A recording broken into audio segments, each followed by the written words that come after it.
Voilà, bonjour à tous, chers bien-aimés dans le Seigneur. On est heureux de se retrouver autour de la parole de Dieu. Voilà, on continue notre série, se recentrer sur l'essentiel. Et dans ce week-end de l'Ascension, on va se recentrer ensemble sur le royaume de Dieu.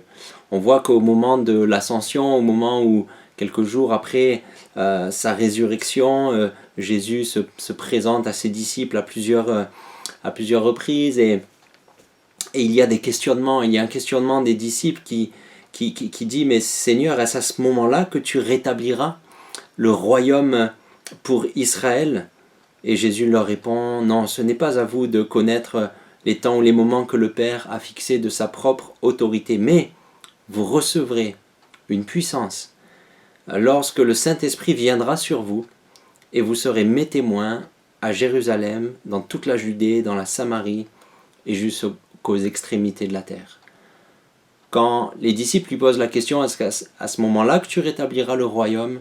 Jésus leur dit « Oui, vous pensez au royaume d'Israël, au trône de David, mais moi je vous dis que vous recevrez un royaume spirituel par le Saint-Esprit. Le Seigneur vous donnera la grâce de régner en vous. » Alors qu'est-ce que le royaume de Dieu ? C'est tout simplement la sphère où Dieu règne en roi, où sa volonté s'accomplit. Finalement, le royaume de Dieu dans nos vies, c'est là où Jésus règne dans nos cœurs, règne sur nos motivations, règne sur nos actions, règne sur notre vie, puisque de toute manière, du moment que nous nous sommes donnés au Seigneur par la conversion, la nouvelle naissance, nous sommes devenus le temple du Saint-Esprit, nos vies ne nous appartiennent plus, elles appartiennent au Seigneur. Et nos vies, nos cœurs sont là le lieu du royaume de Dieu. Et c'est vrai que le royaume de Dieu, nous y entrons, mais en même temps nous le recevons. Comme le dit l'Épître aux Hébreux, nous recevons un royaume inébranlable. Et le royaume de Dieu, c'est aussi ce royaume futur qui sera entièrement établi lorsque nous entrerons dans ce salut complet et définitif du Seigneur. Alors Jésus lance un appel. Quand il vient, il parcourt les villages et il annonce tout simplement que le royaume de Dieu s'est approché. Le royaume de Dieu s'est approché bien sûr dans la personne de Jésus, puisque Jésus est venu démontrer la royauté du Père et les œuvres glorieuses de son Père. Et que dit Jésus ? Jésus dit « Repentez-vous et croyez à la bonne nouvelle ». C'est l'appel que Jésus lance à tout homme, d'entrer dans ce royaume par la foi et la repentance. Y entrer, mais aussi le recevoir. Alors quelles sont les qualités de ce royaume ? Quelles sont les qualités de ce règne ? Déjà, c'est un règne éternel, un règne inébranlable qui nous donne une espérance éternelle qui est sûre, qui ne trompe pas et qui est une ancre pour notre âme. Le règne de Dieu n'est pas quelque chose de passager, de fragile. Non, c'est un règne éternel et inébranlable. Deuxièmement, le règne de Dieu est un règne d'amour et de grâce. Le roi de ce royaume est un père. Jésus poussera même la chose un peu plus loin, ce qui bien sûr fera grincer des dents les religieux. Jésus appelle même Dieu le Père, le Créateur, il l'appelle Abba, c'est-à-dire papa. Il est un papa plein d'amour pour ses enfants. Bien entendu, il est aussi un feu dévorant. Mais notre Dieu, le roi de ce royaume tellement merveilleux que nous recevons par la foi, n'est ni un tyran, ni un dictateur qui opprime, qui domine ses sujets. Non, il est un Père qui aime. Voilà pourquoi nous avons cette grâce de pouvoir nous approcher avec assurance du trône de la grâce. Il est question de trône, il est question de règne, afin d'être secourus au moment opportun. On trouve bien sûr ce passage dans Hébreux 4, verset 16. La parole de Dieu nous dit aussi que le royaume de Dieu, ce n'est pas le manger ou le boire, parce que voilà, il y a ce débat, qu'est-ce qu'on peut manger, qu'est-ce qu'on ne peut pas manger, les viandes, etc. Dans les épîtres, On connaît ça dans Romains 14 particulièrement, il est question de la liberté de conscience par rapport à ce qu'on approuve, ce qu'on n'approuve pas. Et l'apôtre Paul affirme, mais le royaume de Dieu, ce n'est pas le manger et le boire.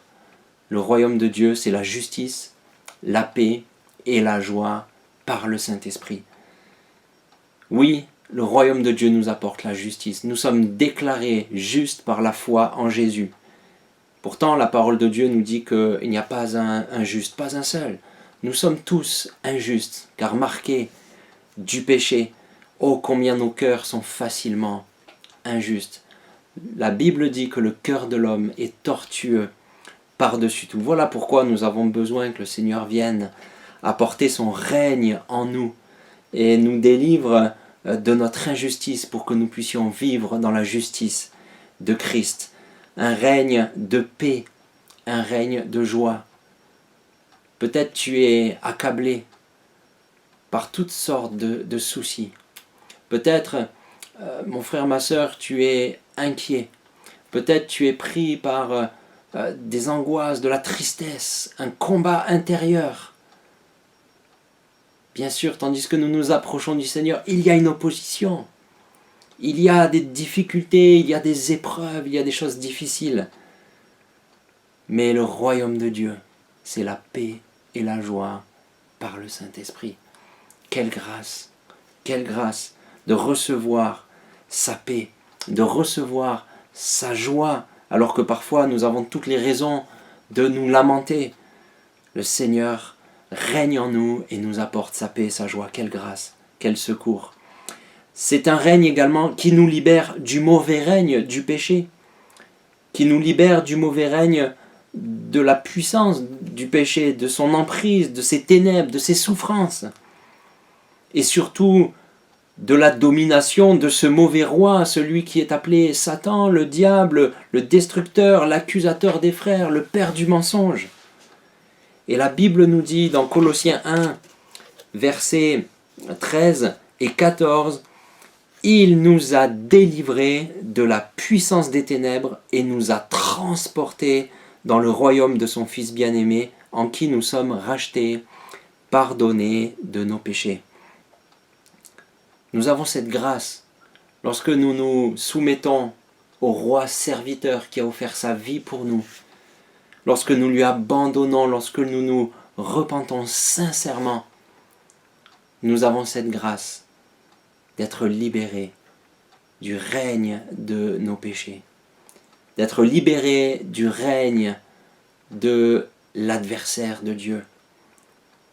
Et nous avons cette grâce d'être libres, de marcher, de vivre, de servir, d'adorer librement et volontairement notre Seigneur.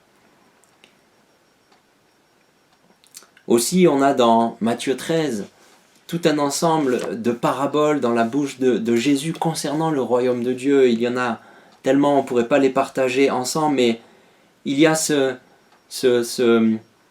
parabole toute simple, Matthieu 13, 33. Jésus dit, le royaume des cieux ressemble à du levain qu'une femme, ou un homme, dans le confinement, les frères, on a fait du pain à la maison, qu'une femme a pris et mis dans 3 mesures de farine pour faire lever toute la pâte. Et c'est vrai, quand on y pense, le petit sachet de levure qui fait quoi, 5 ou 7 grammes, je sais plus, on met dans 500 grammes de farine, dans 300 millilitres d'eau, vous voyez que j'ai la recette bien en tête, on a fait du pain à la maison ces derniers temps, et ces 5 grammes de levure fait lever toute la pâte. Et il y a quelque temps, quand il y avait un beau soleil, on mettait le saladier au soleil avec le torchon mouillé dessus, et je peux vous dire, ça a quadruplé, ça a quintuplé de volume, c'était impressionnant. Le levain fait lever toute la pâte. Et c'est ça le royaume de Dieu dans nos vies. Le royaume de Dieu, son règne, sa grâce, la libération, la délivrance qu'il nous apporte, ça bouleverse notre vie entière. Un peu de levain fait lever toute la pâte. Bien sûr, parfois le levain est cette image aussi du mal, du péché dans notre vie.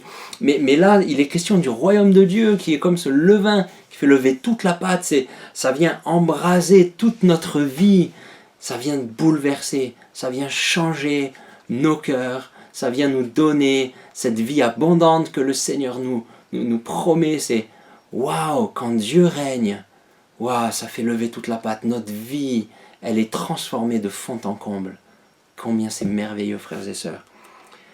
Un peu plus loin, dans Matthieu 13, au verset 44, le royaume de Dieu est semblable à un trésor caché dans un champ. L'homme qui le trouve le cache de nouveau dans sa joie. Il va vendre tout ce qu'il a et il achète ce champ. C'est comme celui qui a trouvé une perle de grande valeur. Il va vendre tout ce qu'il possède pour acheter cette perle. Frères et sœurs, le royaume de Dieu, le règne de Dieu dans nos cœurs, c'est un trésor. C'est un trésor. C'est un trésor pour lequel on abandonne volontiers tout ce qui est terrestre, matériel, passager, futile. On se souvient que Jésus est venu devant les disciples, ils étaient là avec leur barque, leur filet, il leur a dit, toi, suis-moi. Waouh, ils ont tout lâché, ils ont tout laissé, ils ont suivi Jésus. Alors je ne vous demande pas, bien sûr, demain de quitter votre travail pour aller servir le Seigneur. Non, il s'agit de tout quitter dans notre cœur, de tout abandonner. Quelle est la valeur de ces choses comparée à la perfection du règne de Dieu dans mon cœur? C'est un trésor. C'est un trésor. Alors pour ce trésor, j'abandonne volontiers tout ce à quoi j'ai pu m'attacher jusque-là. Alors voilà, les qualités, il y en a tellement d'autres de ce règne de Dieu dans nos cœurs. Maintenant, pour qui est ce royaume? Ce royaume est pour ceux qui ont une foi d'enfant. C'est dans Matthieu 18 qu'on le trouve, Matthieu 18, versets 3 et 4. Jésus dit tout simplement, je vous le dis, il prend un petit enfant, il le place au milieu d'eux et il dit, je vous le dis en vérité, si vous ne vous convertissez pas et si vous ne devenez pas comme les petits enfants, vous n'entrerez pas dans le royaume des cieux. C'est pourquoi celui qui se rendra humble comme ce petit enfant sera le plus grand dans le royaume des cieux. Il est question de devenir comme un petit enfant. Il est question de simplement faire confiance.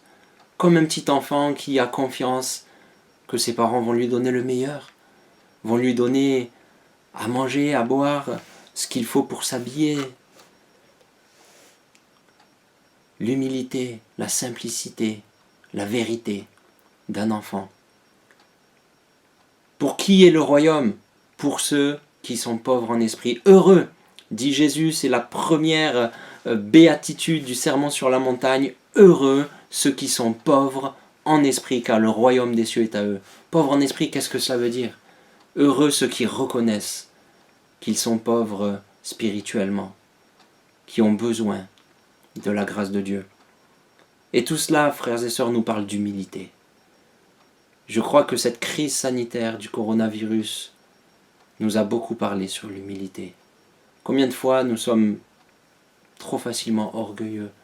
Combien de fois nous croyons pouvoir mener notre vie comme bon nous semble? Combien de fois nous croyons être invincibles, irréductibles comme les Gaulois? Non, nous sommes pas grand-chose, frères et sœurs. Dieu se souvient que nous sommes poussière. Soyons humbles et recevons le royaume comme des petits enfants.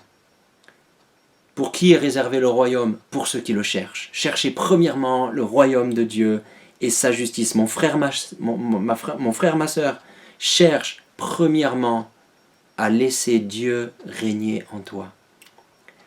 Car tant que c'est toi-même qui règne en toi, aïe aïe aïe. Quelqu'un a dit, le plus grand ennemi de l'homme n'est pas forcément le diable, mais c'est lui-même. Alors faisons cette prière humblement, Seigneur, délivre-moi de moi-même et règne en moi, Seigneur. Ton règne est bon, ton règne procure la justice, la paix, la joie, la sainteté. Seigneur, je veux rechercher premièrement à ce que toi tu règnes en moi. Alors moi je veux abdiquer. Je veux plus être le roi de ma vie. Je veux te laisser le trône de mon cœur, Seigneur. Pour qui est le royaume? Pour ceux qui le recherchent, oui, qui le recherchent de tout leur cœur. On vient de le voir avec le champ et la perle. Il est question de tout abandonner, il est question de finalement tout donner pour recevoir le royaume. tout délaisser pour saisir le trésor que Dieu nous offre dans sa grâce. Et je crois que c'est là qu'on est ramené aussi au commandement d'amour. Ça nous fait penser au commandement que Jésus nous a laissé. Tu aimeras le Seigneur ton Dieu de tout ton être, de tout ton cœur, de toute ta force, de toute ta pensée, et ton prochain comme toi-même. Oui, comment laisser Dieu régner en nous si on ne l'aime que peu?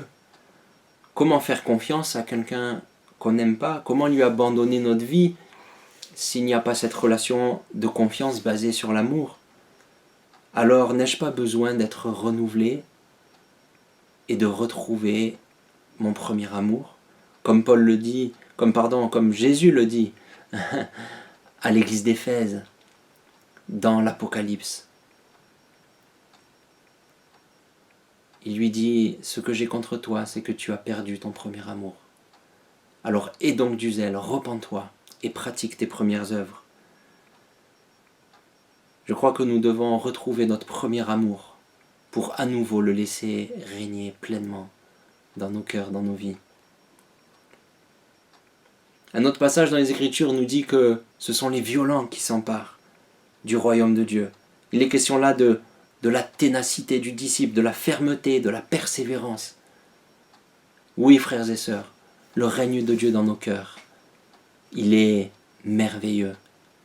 Il nous procure tout ce dont nous avons besoin. Et bien entendu, nous ne nous approchons pas de Dieu pour ses bénédictions, nous nous approchons de lui car il est Dieu. Mais pour recevoir ce royaume, pour y rentrer, il n'y a pas d'autre chemin que d'être humble et que de le chercher avec persévérance. Alors frères et sœurs, faisons cette prière. Oui Seigneur, règne en moi. Oui Seigneur, je ne veux pas régner en moi-même, je veux te laisser régner dans mon cœur.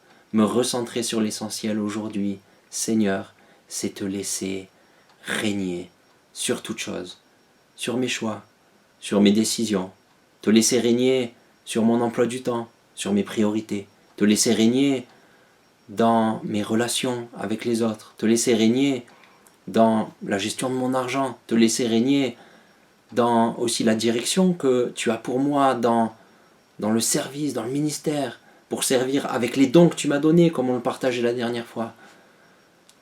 Seigneur, règne en moi, règne en moi. Jésus dit tout simplement, si quelqu'un veut garder sa vie, il la perdra.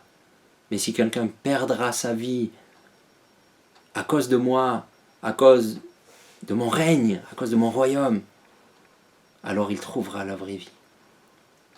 Frères et sœurs, soyons encouragés à rester dans l'humilité et à rechercher avec persévérance le royaume de Dieu. Que le Seigneur vous bénisse, une bonne journée et puis à très bientôt.